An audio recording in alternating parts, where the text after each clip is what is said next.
Baik, apakah suara saya terdengar? Sudah, Ibu. Sudah, Ibu.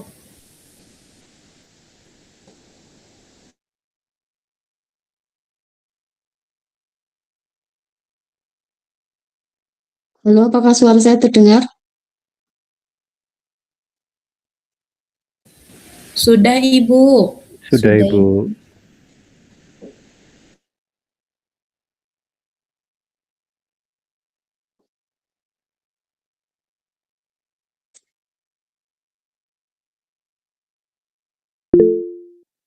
Baik, saya buka ya. Assalamualaikum warahmatullahi wabarakatuh. Waalaikumsalam warahmatullahi wabarakatuh. Waalaikumsalam warahmatullahi wabarakatuh. Ya, ini yang bisa on cam silakan on cam ya. Yang belum pakai kerudung boleh ambil kerudung. Baik, ini kita kuliah online ya, karena kalau teman-teman nunggu saya tadi kasihan ya kelamaan di kampus, dan tadi berarti sudah pada pulang ini ya. Iya, Ibu. Sudah, Ibu. Baik, materi kita tentang screening ya, pengenalan alat-alat screening, baik itu screening untuk screening perkembangan ya, screening perkembangan anak yang itu nanti membantu kita di dalam merumuskan itu ya, dugaan sementara apakah seorang anak itu perkembangannya ya itu masih dalam batas normal ataukah misalnya perlu pendampingan ataukah perlu penanganan khusus ya. Kemudian alat screening ini juga bisa untuk screening kesehatan mental ya, kesehatan mental. Kemudian alat screening ini juga bisa digunakan ya, karena nanti ada beberapa yang akan kita pelajari di satu sesi ini ya. Jadi memang kita hanya bertemu di satu sesi untuk materi ini, karena sebenarnya alat-alat ini relatif mudah untuk digunakan dan banyak yang bisa dipelajari sendiri. Jadi tidak seperti kalau teman-teman belajar alat-alat tes intelijensi, tes proyektif itu ya memang butuh waktu cukup lama untuk mempelajari. Nah kalau ini ya pengenalan di awal, pengantar saja, kemudian nanti ada beberapa alat screening yang dikenalkan dan selebihnya nanti teman-teman bisa mencari sendiri. Kalau tadi screening kesehatan mental itu berarti membantu membuat dugaan apakah klien ya itu punya isu kesehatan mental atau sebenarnya pikiran atau perasaan yang mengganggu misalnya itu masih dalam batas normal. Kemudian ada juga alat screening fungsi kognitif ya. Alat screening fungsi kognitif untuk membantu membuat dugaan juga apakah misalnya seorang lansia itu memang betul-betul mengalami penurunan fungsi kognitif yang signifikan ataukah masih dalam batas wajar gitu ya. Karena namanya bertambahnya usia apalagi sudah memasuki masa lansia ya, itu kan terjadi kemunduran pada banyak aspek baik fisik maupun aspek-aspek psikologisnya. Nah, kurang lebihnya seperti itu. Nah, kemudian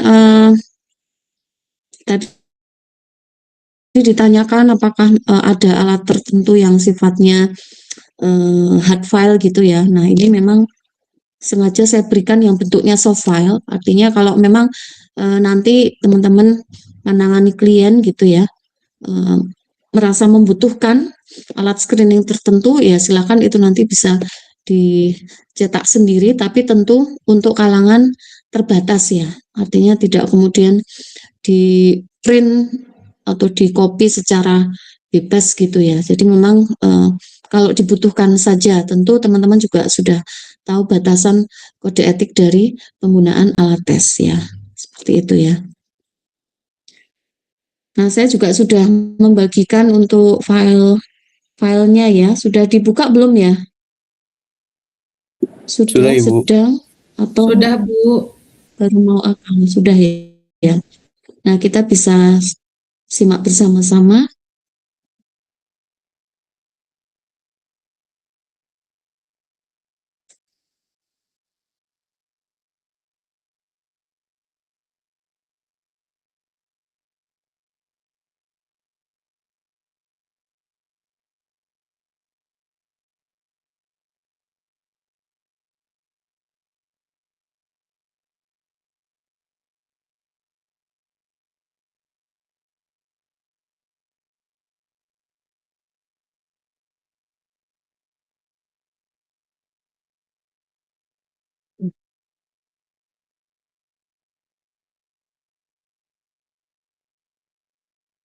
Yang pertama kita lihat materinya dulu ya, materi screening. Yang pertama kita simak ya, alat screening kesehatan mental anak.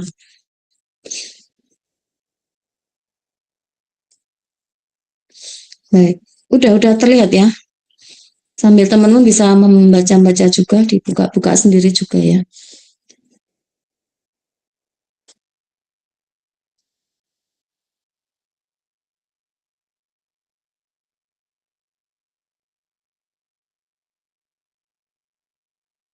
Pengembangan alat screening kesehatan mental anak. Jadi ini udah terlihat? Sudah, Sudah, Ibu. Bu. Terlihat, Bu. Ya. Jadi ini beberapa alat screening kesehatan mental anak dan remaja ya. Jadi alat screening kesehatan mental anak dan remaja ini relevan ya. Nanti kalau teman-teman LP3U ya, apakah itu di latar kesehatan, misalnya terjun ke puskesmas, kemudian di latar pendidikan, kemudian juga di latar komunitas ya, ini relevan ya. Jadi kalau di komunitas misalnya kelompok sasarannya itu adalah remaja misalnya ya, atau orang tua ya, maka nanti teman-teman bisa memperkenalkan ya beberapa alat screening ini, misalnya kalau terkait dengan perkembangan anak ya, maka bisa juga dikenalkan sebagai bahan psikoedukasi kepada orang tua. Kemudian kalau untuk anak usia sekolah, dari SD maupun sekolah menengah ya, maka teman-teman juga bisa menggunakan alat ini ya, langsung disajikan, diberikan kepada anak maupun remaja yang memang memenuhi kriteria untuk mengisi. Ini ada yang mau join lagi.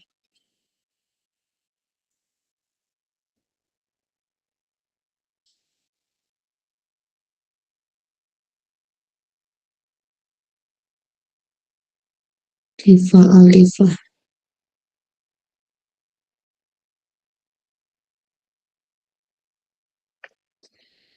Nah, beberapa alat screening untuk anak usia dini ya, untuk anak usia dini itu yang sangat lazim atau sangat familiar ya pada tenaga kesehatan ataupun pada kader ya. Jadi di tiap wilayah ya, di kampung atau mungkin di tingkat dukuh ya, atau dusun ya, atau kelurahan ya, atau desa gitu ya. Nah, itu kader-kader posyandu itu mereka sudah cukup familiar ya. Harapannya begitu, tapi nanti realisasinya saya juga tidak bisa memastikan ya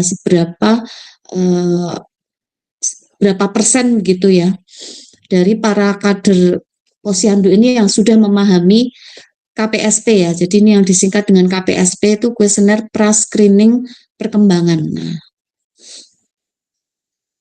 Nah, kalau kader posyandu saja tahu, maka ya teman-teman tentu harus lebih tahu gitu ya. Karena ini alat yang cukup sederhana, bisa digunakan langsung oleh para kader ataupun oleh para orang tua ya, jika para kader Posyandu ini memberikan edukasi kepada para orang tua untuk menggunakan KPSP ini ya.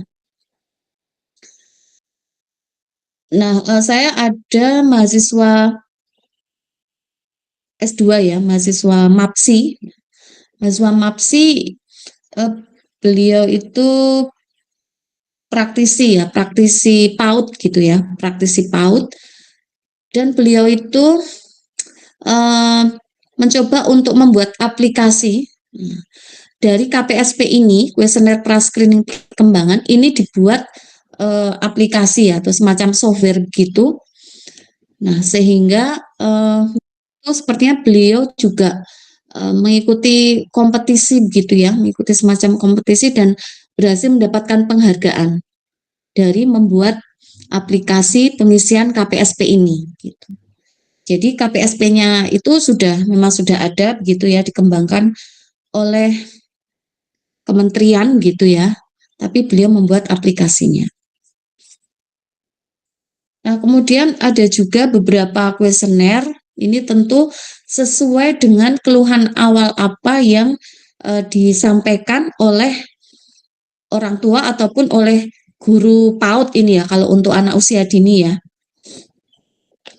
Misalnya ada kuesioner masalah mental emosional. Nah, nanti kita akan melihat ya seperti apa. Kemudian ada juga, jadi ini beberapa pilihan, beberapa menu yang tentu tidak semuanya dipakai. Kembali lagi sesuai dengan keluhan awal ya. Ada juga form deteksi dini GPPH atau ADHD ya. Ini tentu kalau ada keluhan awal yang mengarah ke ADHD.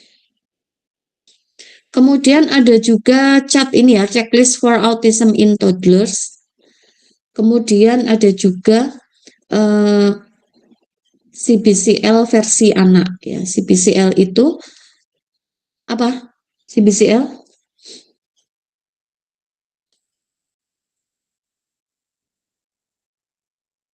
CBCL itu apa?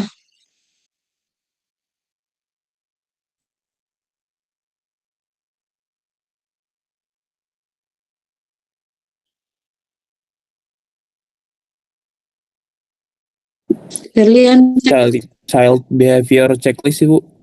ya. Berlianika? Iya, Ibu. Apa? CBCL itu apa? Yang saya tahu singkatan dari Child Behavior Checklist. Oke, Child Behavior Checklist ya, tapi versi anak. Ini artinya yang untuk remaja ataupun anak usia sekolah ya, itu juga ada. Nah, ini yang untuk anak usia sekolah ya, itu ada SDQ. SDQ itu Strength and Difficulties Questionnaire. Nah, SDQ ini yang selama ini banyak digunakan oleh puskesmas ya, oleh psikolog puskesmas. Strength and Difficulties Questionnaire. Tapi ternyata dari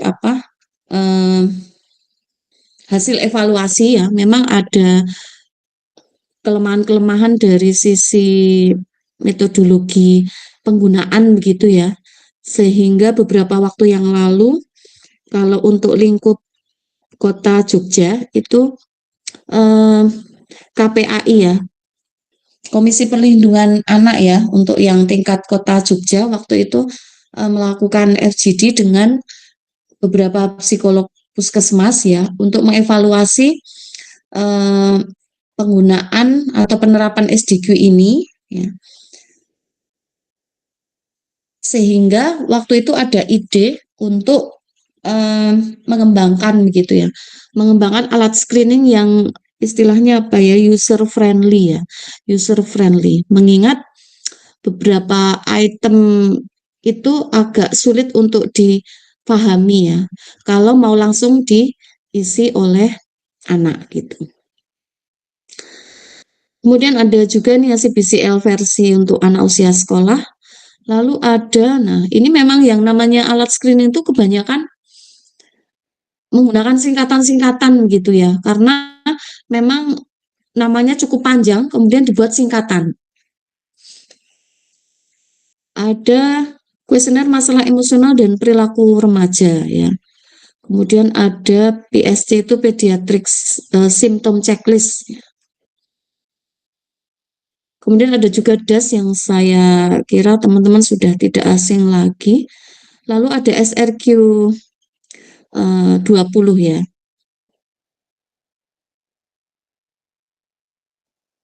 Nah, jadi nama alat screeningnya itu biasanya itu menggunakan singkatan dari nama lengkapnya gitu. Kemudian diikuti angka ya. Diikuti angka itu biasanya menunjukkan jumlah item gitu ya. Biasanya, tapi tidak selalu setiap alat screening itu selalu menyertakan jumlah item ini sebagai bagian dari nama alat screening gitu.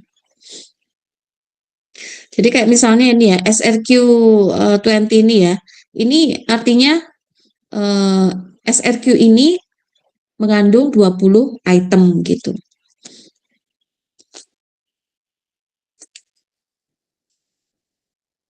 Oke, nah yang dipakai tadi ya, sudah saya singgung, yang dipakai di puskesmas ya, itu adalah SDQ. Nah, SDQ ini mengungkap 5 domain atau 5 ranah ya, atau 5 dimensi. Domain emosi, domain masalah perilaku, domain hiperaktivitas dan inatensi, kemudian domain masalah relasi dengan teman, domain perilaku sosial. Di mana masing-masing domain atau ranah ini ada 5 butir pertanyaan dan diisi oleh anak-anak. Gitu. Nah, di puskesmas sendiri, ini dari data ini ya, data yang diperoleh dari beberapa mahasiswa yang terjun LP3U di puskesmas ya. Yang sering digunakan di puskesmas, kalau terkait screening kesehatan mental itu ada SRQ, biasanya kalau ibu hamil dan nifas itu SRQ, kemudian untuk dewasa, lansia, dan caten, calon pengantin ya, itu PHQ ya, PHQ 2, kemudian ada SDQ 20 untuk anak-anak, kemudian ada juga yang namanya GAD2 gitu. Nah, ternyata meskipun sama-sama di puskesmas wilayah kota Jogja ya, tapi ternyata ada variasi juga alat screening yang digunakan. Ada alat screening yang memang dipakai umum di semua puskesmas, tapi ada juga puskesmas tertentu yang ada kecenderungan menggunakan selain alat screening yang dipakai secara umum di semua puskesmas, maka di puskesmas tertentu itu ada tambahan alat screening yang khas ya, khas di puskesmas itu. Nah, kenapa terjadi demikian? Ya bisa jadi itu terkait dengan pengalaman dari masing-masing psikolog puskesmas ya, karena psikolog puskesmas ini mereka juga alumni dari berbagai perguruan tinggi gitu, di mana masing-masing perguruan tinggi bisa mengajarkan alat screening yang khas gitu ya. Nah, kemudian untuk screening tumbuh kembang itu selain KPSP ada juga deteksi dini tumbuh kembang anak, lalu ada SDQ 2 ya. Oke, jadi ini pengantarnya dulu ya, pengantarnya dulu. Sampai di sini ada yang mau ditanyakan? Silakan. Saya izin bertanya sih, Bu. Ya, silakan. Kan DASS tuh punya 2 versi, Bu ya. Ada 42 item sama 21 item. Nah, semisalnya kita sudah turun di latar kesehatan puskesmas. Nah, semisalnya kita pakai DASS itu baiknya kita pakai yang 42 item atau 21 item ya, Bu. Dan apa sih perbedaannya, kenapa bisa jadi 2 versi gitu loh, Bu? Ya, oke. DHSS ya. Jadi sebenarnya kalau mana yang kita gunakan ya, itu kita mengikuti ini aja dari yang selama ini digunakan oleh psikolog puskesmas tersebut memakai apa gitu ya. Kalaupun misalnya ada perbedaan dengan misalnya yang dipelajarkan atau yang sudah dipelajari selama ini ya nggak masalah gitu. Karena alat-alat yang sama itu memang dikembangkan kadang lebih dari satu versi. Ya. Nanti ada beberapa pertimbangan juga gitu. Kayak misalnya ya, BDI ya, BDI itu untuk mengukur apa BDI? Tingkat depresi, Bu. Tingkat depresi ya. Kalau kalau BDI ini sebenarnya tidak sekedar alat screening ya, itu sudah ke menunjang diagnosis ya. Nah, kayak BDI itu ada long form, kemudian ada juga short form gitu. Ada versi panjang, ada versi pendek gitu. Nah, misalnya yang versi panjang, kenapa ada versi panjang? Kemudian kenapa ada versi pendek? Nah, yang versi panjang ya, kalau teman-teman membaca kriteria diagnostik dari depresi ya, seseorang itu bisa didiagnosis depresi jika dia sudah menunjukkan gejala-gejala depresi minimal sudah berlangsung selama berapa?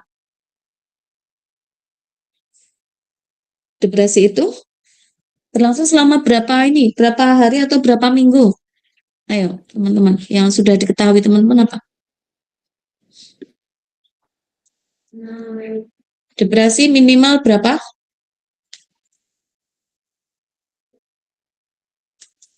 Sambil dicari-cari referensi kalau belum tahu. 2 minggu berturut-turut, Ibu. 2 minggu, Bu. 2 minggu berturut-turut ya, 2 minggu berturut-turut. Nah, ketika seorang klien diminta mengisi BDI itu, nah, yang versi panjang, nah, maka instruksi yang diberikan atau yang tertuang di alatnya sebelum pasien atau sebelum klien mengisi, maka di situ tertulis bahwa nanti klien tuh diminta untuk mengisi pernyataan-pernyataan itu yang terkait dengan pengalamannya dalam 2 minggu terakhir gitu. Jadi kalian diminta untuk flashback, mengingat kembali pengalamannya dalam 2 minggu terakhir.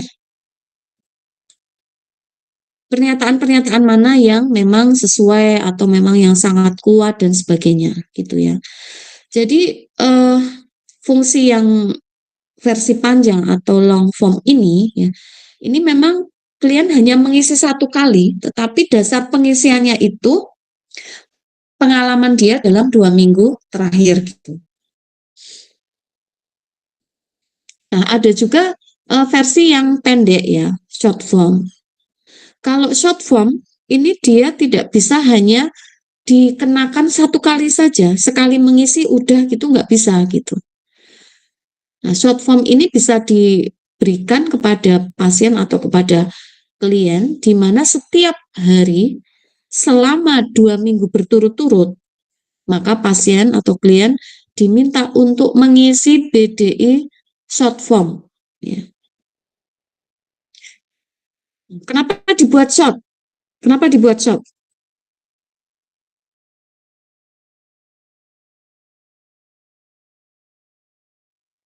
Kira-kira kenapa dibuat short? Short kan berarti jumlah itemnya lebih sedikit dari yang long form gitu.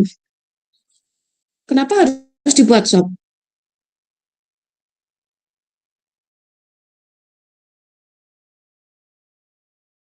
Ayo ditunggu respon yang lain juga ya.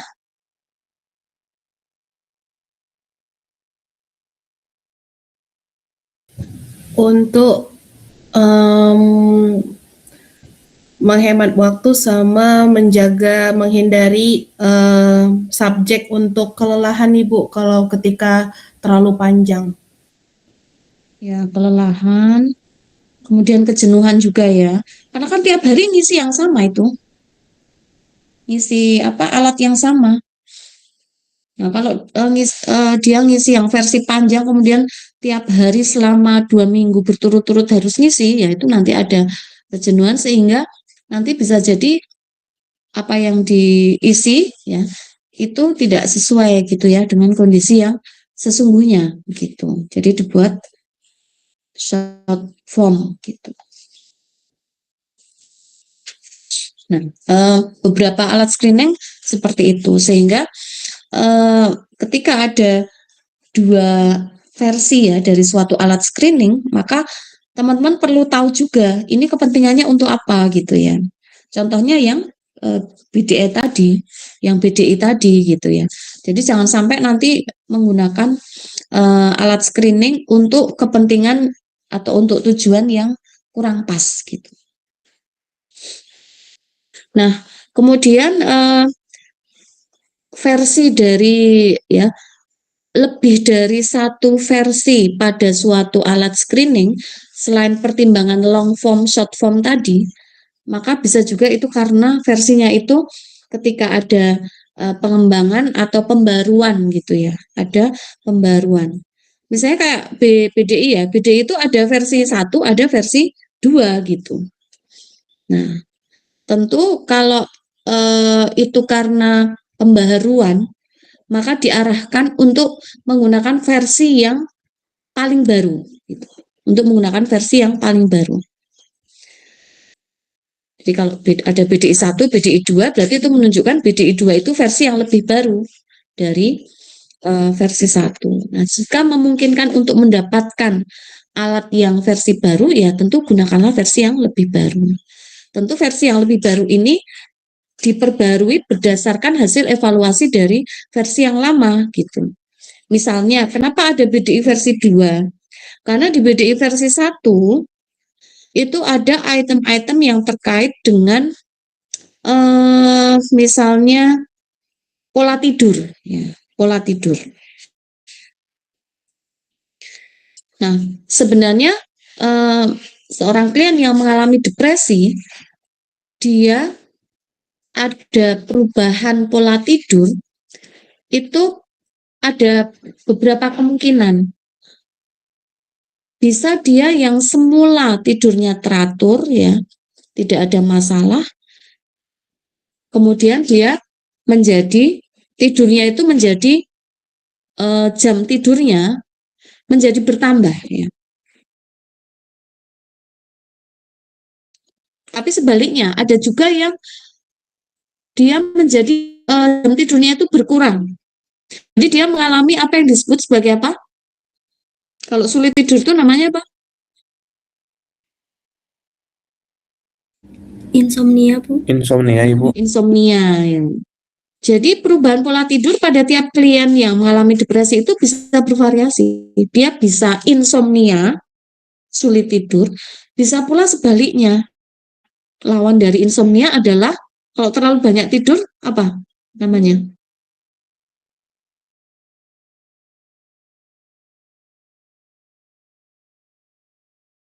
Ayo, lawan insomnia apa? Kalau berlebihan tidurnya, semula 7 jam menjadi 12 jam. Hypersomnia, Bu. Apa? Hypersomnia. Hypersomnia ya, hypersomnia. Nah, maka di BDI 2 itu mengakomodasi kedua-duanya gitu. Kalau pada BDI 1 misalnya kayak pola makan, nah itu lebih cenderung bahwa itemnya itu lebih mengarah bahwa nafsu makannya berkurang gitu. Pada BDI 1. Tidak opsi bahwa justru sebaliknya nafsu makannya semakin bertambah berlipat-lipat ya sebagai cara kompensasi dari mood yang negatif itu gitu. Nah, maka di BDI 2 itu sudah mengakomodasi itu karena itu tadi keragaman kondisi tiap klien. Ada yang kurang tidur, ada yang berlebihan tidur. Ada yang nafsu makannya turun drastis, ada yang justru meningkat drastis gitu. Itu contoh dari pengembangan alat screening berdasarkan analisis atau hasil evaluasi dari versi-versi sebelumnya. Nah, ketika versinya itu karena terkait dengan update perkembangan yang terkini, maka kalau punya alat yang lebih baru ya gunakan yang lebih baru. Kalau misalnya belum dapat ya nggak apa-apa, untuk sementara pakai alat yang masih yang lama nggak apa-apa gitu ya.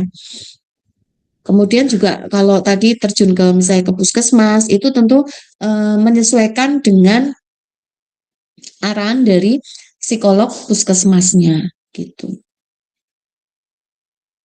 Seperti itu ya, Mas Musa. Terima kasih Ibu. Ya, sama-sama.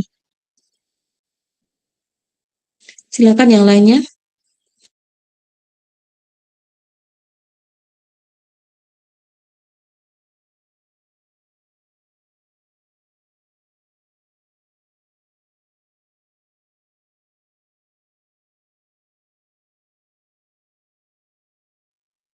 Itu yang ada di G-Drive itu ada das nggak sih? Saya lupa ya. Ada ya? Ada, Ibu. Itu das yang berapa? Das versi yang berapa ya? 42 item, Ibu. Oh, 42 ya. Coba nanti saya cek ya di komputer saya. Ada versi yang satunya nih. Berarti yang itu yang 42.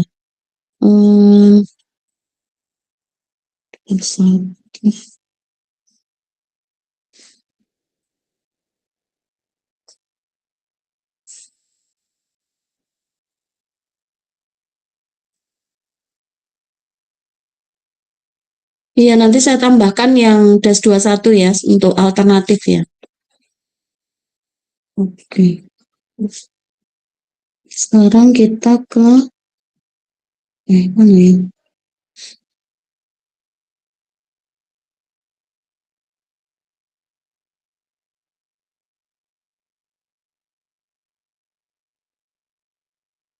Ke alatnya ya, pengenalan alatnya.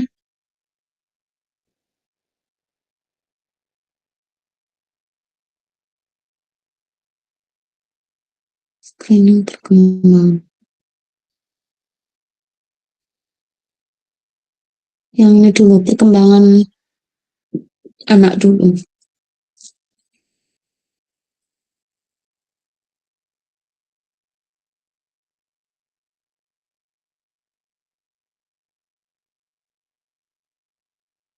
Belum muncul ya? Oh, sudah.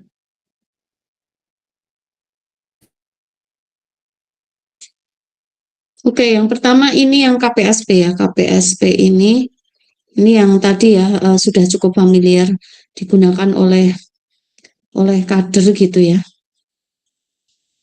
Nah, ini seperti ini.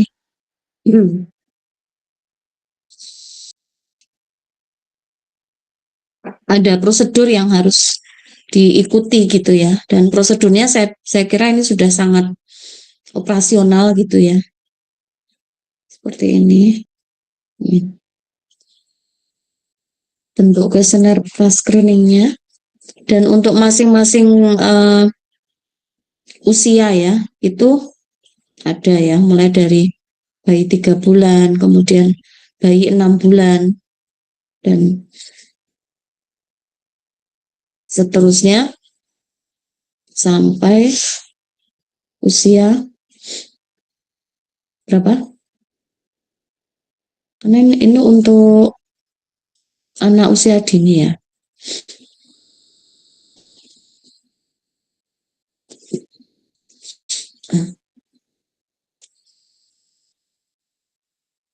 Oke, seperti ini ya gambarannya ya, nanti bisa dibaca-baca sendiri. Kemudian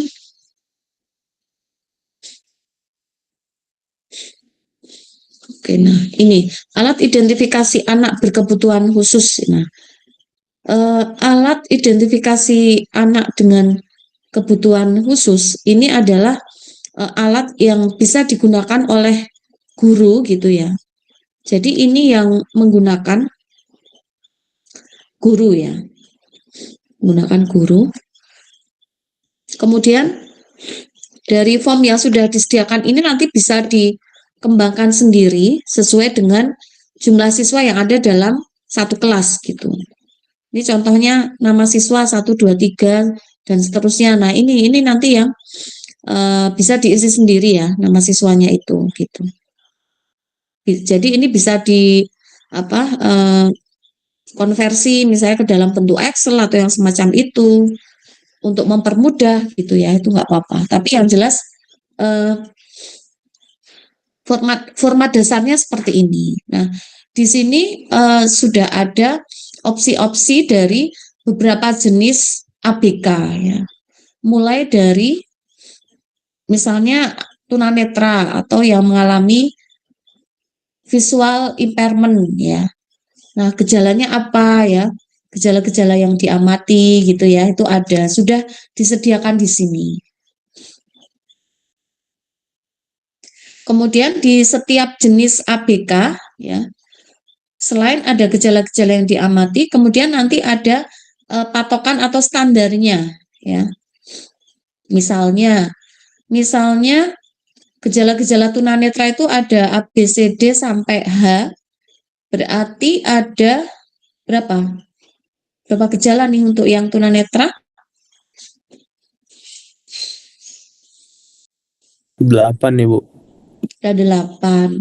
Nah nilai standarnya itu 6, artinya kalau anak mengalami minimal 6 dari 8 gejala ini ya, maka diduga kuat anak ini tunanetra. Nah, kemudian kalau misalnya dari observasi yang dilakukan oleh guru, oh ternyata nilai standarnya itu sudah 6 atau sudah lebih dari 6. Nah, maka tentu perlu diberikan rekomendasi kepada orang tua untuk memeriksakan anak ini lebih lanjut supaya nanti bisa mendapatkan penanganan yang tepat gitu. Nah, demikian pula untuk jenis-jenis ABK yang lain, ini masing-masing memiliki nilai standar yang berbeda-beda. Dikarenakan memang jumlah indikator-indikator yang diobservasi itu berbeda ya, antar jenis kebutuhan khusus ini berbeda-beda. Jadi kalau anak tunarungu nilai standarnya 7 gitu. Tunadaksa atau yang disabilitas fisik nilai standarnya 5. Kemudian ini ada anak gifted. Kemudian anak disabilitas intelektual, ada anak slow learner. Kemudian ada anak yang dugaan mengalami specific learning disability dan seterusnya gitu ya. Kemudian ini juga data terkait nilai rapor ya. Seberapa dampaknya pada prestasi belajar gitu. Nah, nanti diisi kemudian nanti berarti ada data gitu ya. Ada data hasil screening ini kira-kira dari sekian anak yang ada di kelas itu siapa-siapa saja yang ada dugaan anak ini mengalami jenis ABK tertentu. Kemudian tentu hasilnya di follow up begitu ya, di follow up, dilakukan rapat atau dilakukan case conference ya bersama semua pihak yang terkait yang ada di sekolah itu. Kemudian nanti rekomendasinya apa gitu. Nah, jadi sebenarnya guru-guru itu juga perlu dilatih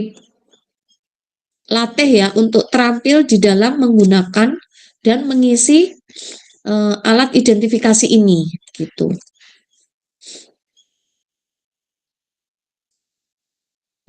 Jadi kalau ini sifatnya klasikal gitu ya, sifatnya klasikal. Kemudian yang lainnya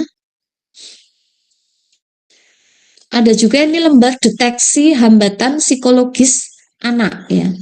Lembar deteksi hambatan psikologis anak. Kalau lembar deteksi hambatan psikologis anak, ya, ini pengisiannya sifatnya individual. Jadi satu anak ya diisikan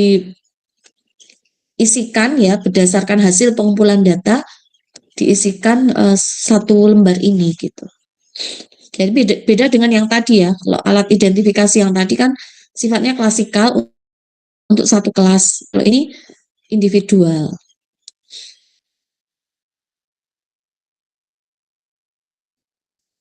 Nah, lembar deteksi hambatan psikologis anak ini bisa diisi oleh significant person, asalkan significant person itu misalnya guru ya, guru yang sudah cukup lama berinteraksi dengan anak, paham betul keseharian anak gitu ya. Kalau gurunya baru sebentar ya, misalnya anak baru saja naik kelas 3, kemudian guru kelas 3 yang disuruh ngisi ini ya berarti kurang relevan gitu, karena ini diisi ya berdasarkan pengamatan guru, atau misalnya ini mau diisi oleh orang tua ya, tapi nanti ada indikator-indikator yang belum tentu orang tua itu paham kalau orang tua tidak melakukan pendampingan belajar di rumah ya.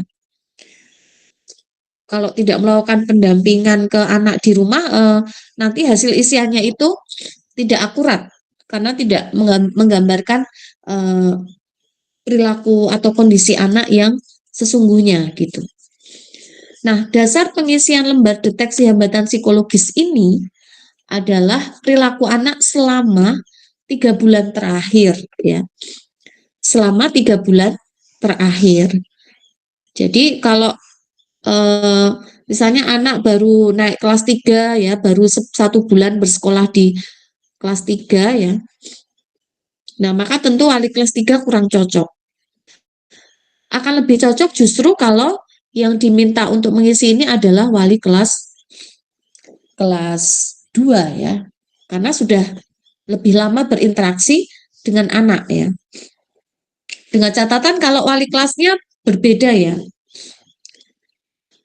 Karena ada juga beberapa sekolah tertentu itu yang menunjuk wali kelas itu tidak ganti. Mulai dari anak kelas 1 sampai anak lulus dari sekolah itu wali kelasnya tidak ganti-ganti ya.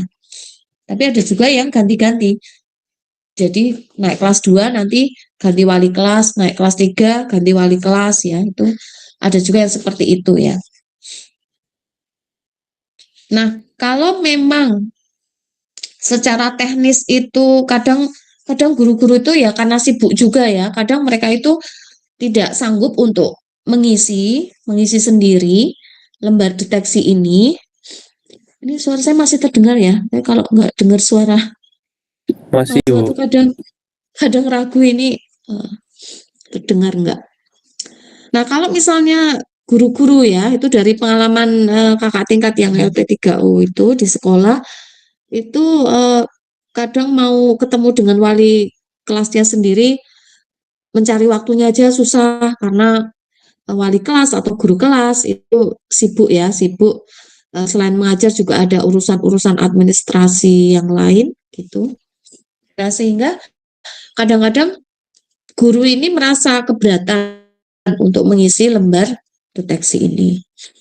Nah, kalau sudah seperti itu, maka teman-teman bisa mengisi, tapi tentu berdasarkan hasil wawancara ya, hasil wawancara dan hasil observasi.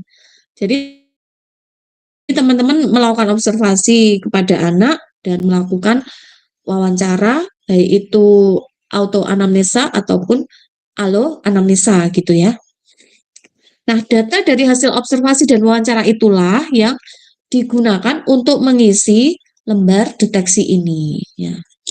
Nah, itu juga bisa menjadi opsi jika memang guru kelasnya itu tidak bersedia atau tidak ada waktu untuk mengisi.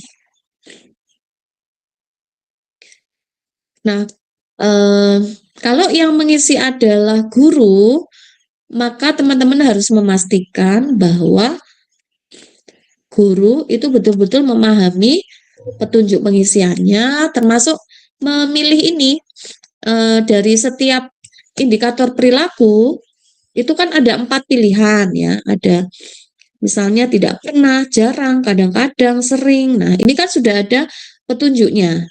Tidak pernah itu kalau betul-betul tidak pernah muncul ya.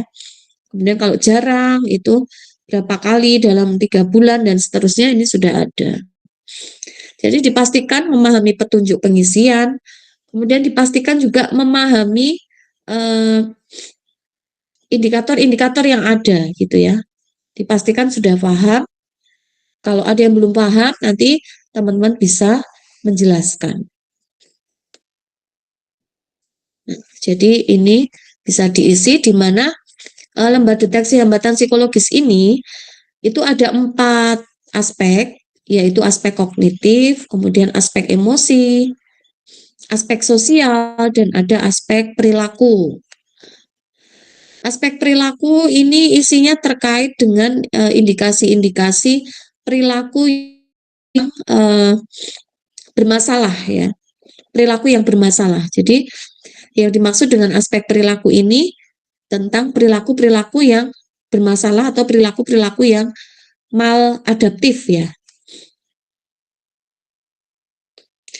Nah, kemudian ternyata di lembar deteksi hambatan psikologis ini untuk aspek fisik motorik itu relatif tidak terlalu digali ya, tidak terlalu dalam digali. Khususnya untuk aspek fisik motorik. Paling yang terlihat kayak motorik halus itu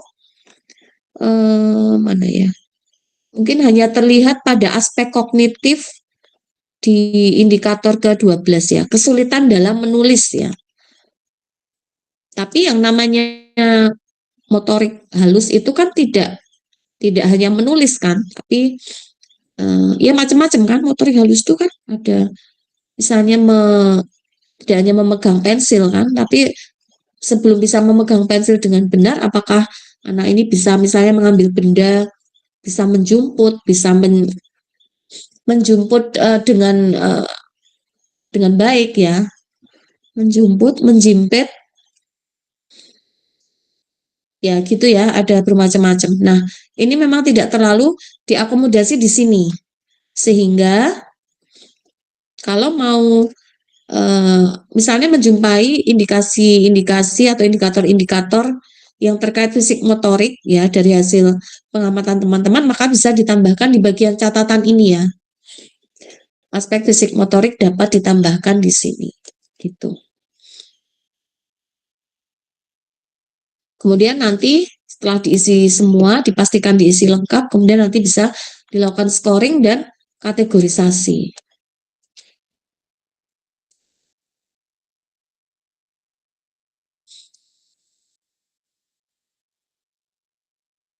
Lembar deteksi ini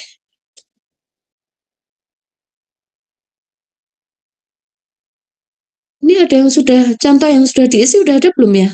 Belum ya? Berobservasi.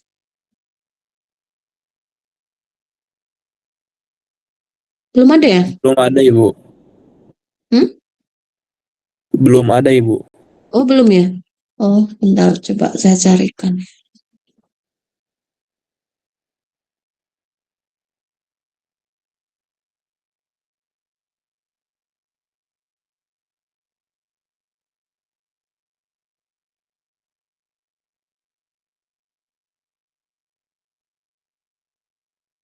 Hmm.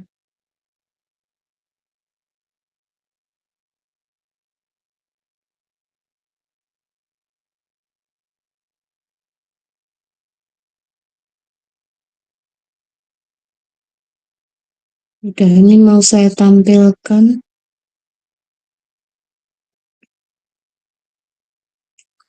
yang sudah diisi. Nah,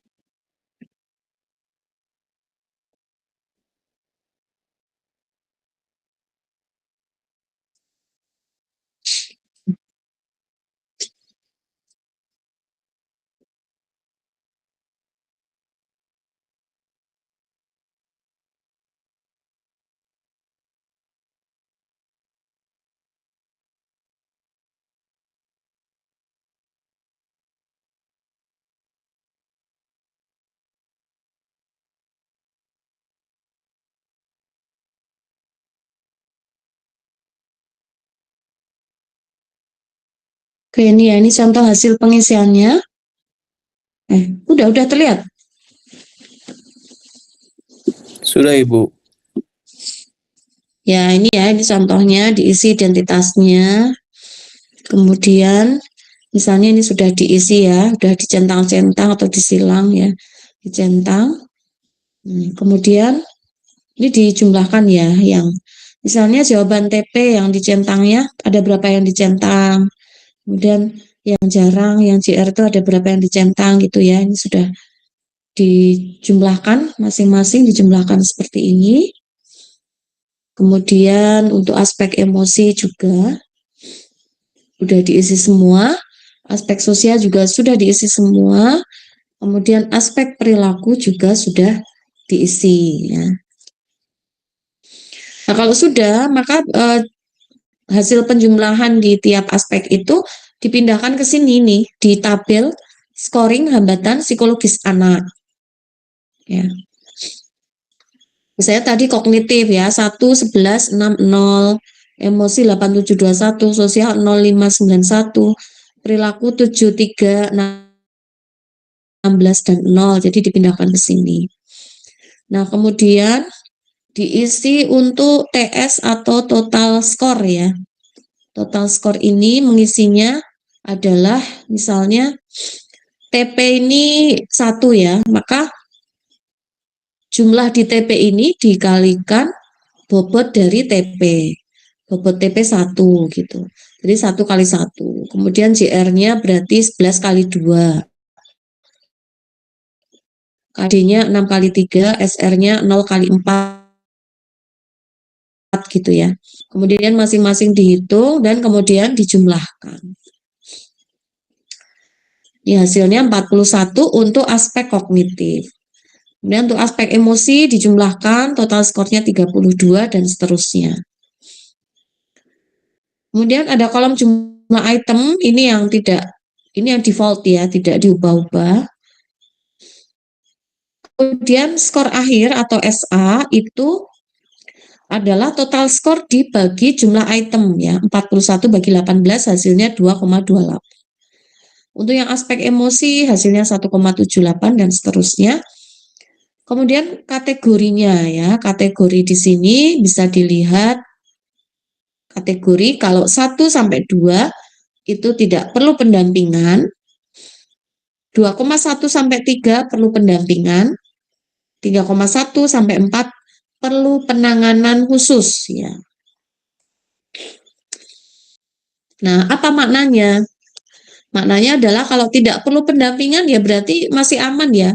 Kalaupun anak ini ada beberapa indikator yang terlihat skornya agak tinggi, tetapi karena total skornya atau skor akhir ya, skor akhirnya itu memang dia masih dikategorikan tidak perlu pendampingan ya, ya mungkin bisa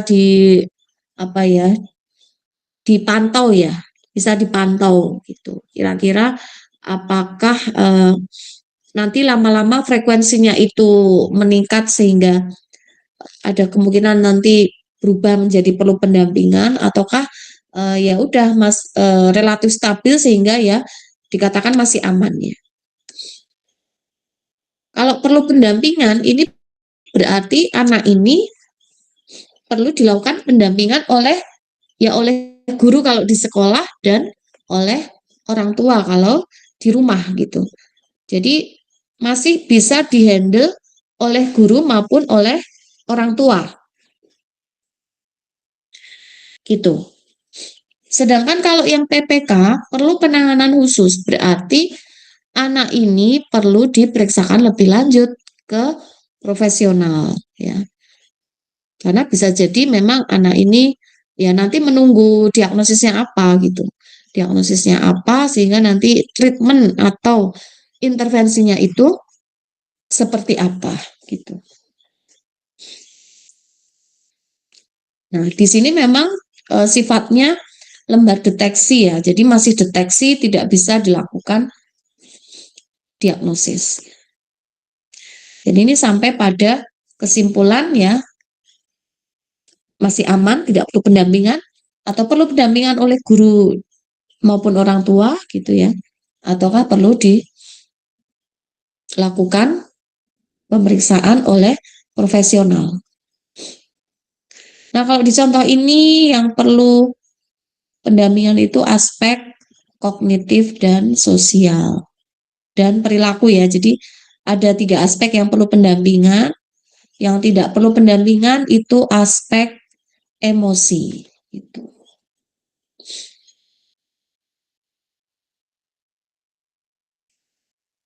Sampai di sini bisa difahami?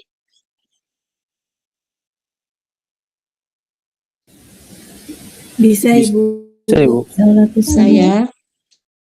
Oke.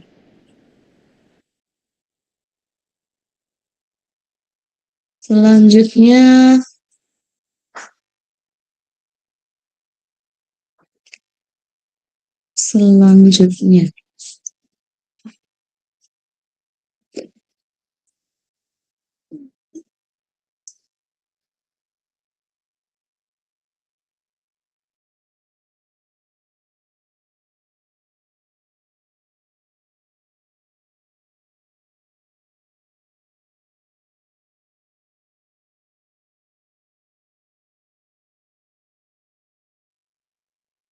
oke.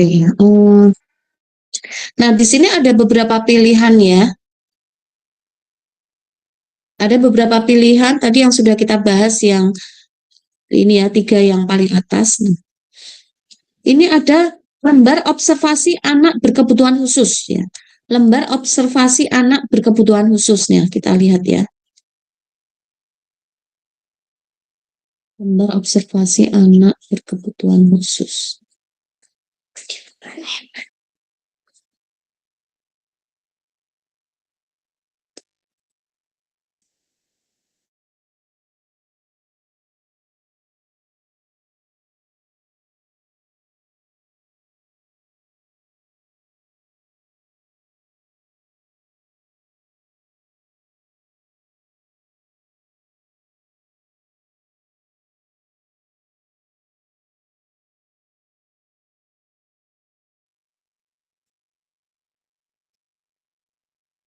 Ya, ini ditutup dulu.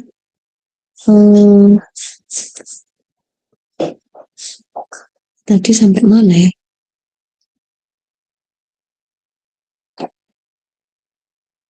Oh ini. Oh ini ditangkap saja.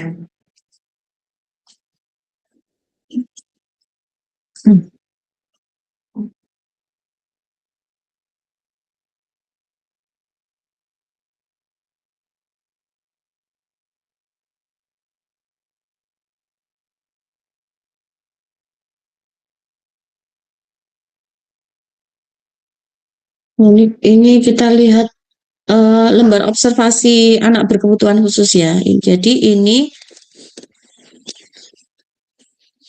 penggunaannya ya.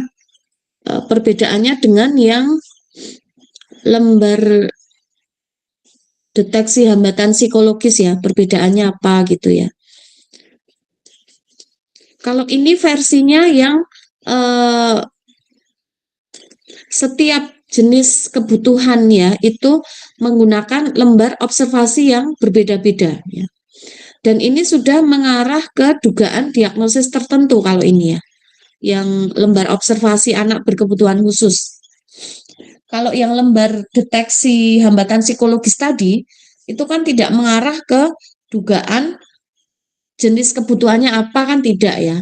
Hanya sampai pada apakah anak ini perlu pendampingan atau tidak gitu kan. Tapi kalau ini ya ini digunakan secara individual ya untuk kasus individual. Kemudian dari keluhan awal itu sudah mengarah ke dugaan jenis ABK tertentu gitu. Kemudian ini penggunaannya itu untuk anak yang sudah bersekolah ya. Untuk anak yang sudah bersekolah. Ini yang judulnya lembar observasi anak berkebutuhan khusus. Nah, maka di sini nanti gunakanlah lembar observasi yang memang sesuai dengan dugaan sesuai dengan keluhan awal, sesuai dengan keluhan awal. Kalau keluhan awalnya itu mengarah ya ke GPPH atau ADHD, maka gunakan lembar yang ini, lembar observasi ABK, gangguan pemusatan perhatian dan hiperaktivitas. Kalau mengarah ke disabilitas intelektual, maka gunakan lembar observasi yang disabilitas intelektual gitu ya. Jadi tidak semuanya digunakan.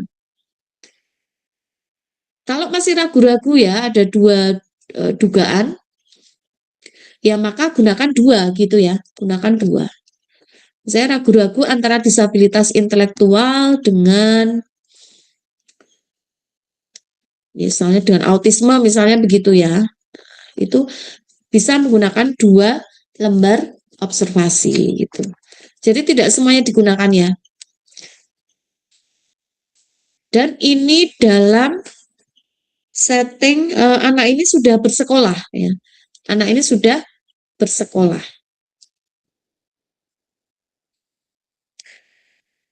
Jadi untuk anak usia dini itu nggak pakai yang ini ya. Nah, kalau untuk anak usia dini nanti menggunakan yang misalnya ini. Untuk anak usia dini misalnya ada dugaan autisme, gunakan yang ini. Checklist for Autism in Toddlers. Ya. Kemudian kalau anak usia dini ada dugaan punya masalah mental emosional, gunakan kuesioner masalah mental emosional. Kalau ada dugaan GPPH, gunakan form ini, gitu ya. Jadi subjeknya beda ya, beda dengan yang ini, yang menggunakan lembar observasi anak berkebutuhan khusus. Kalau yang ini digunakan untuk minimalnya anak sudah sekolah SD. Tapi kalau yang PAUD ya, yang usia dini itu gunakanlah yang misalnya cat autisme, kalau ada dugaan autisme, KMME ini dugaan masalah mental emosional, kemudian ini sama ya cat autisme ada dua. Form GPPH ini kalau ada dugaan GPPH. Seperti itu.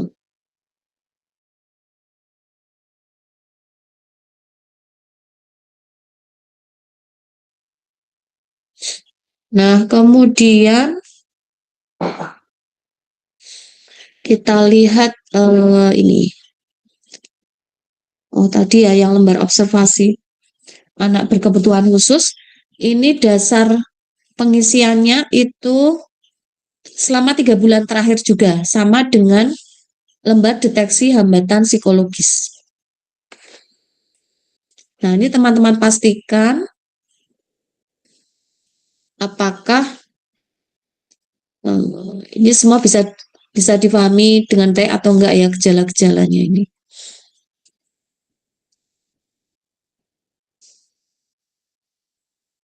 Ini saya kira kok teman-teman bisa paham lah ini ya.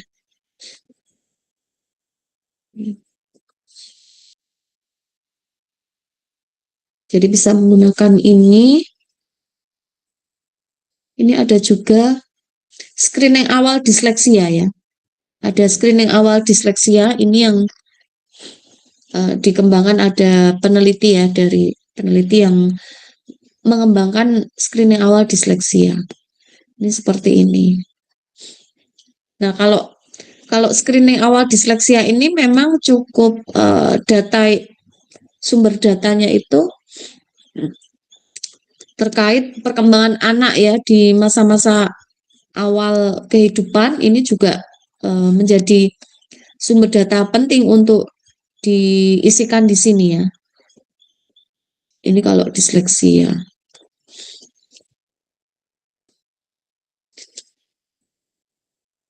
Kemudian kalau yang untuk anak usia dini misalnya autisme ya. Autisme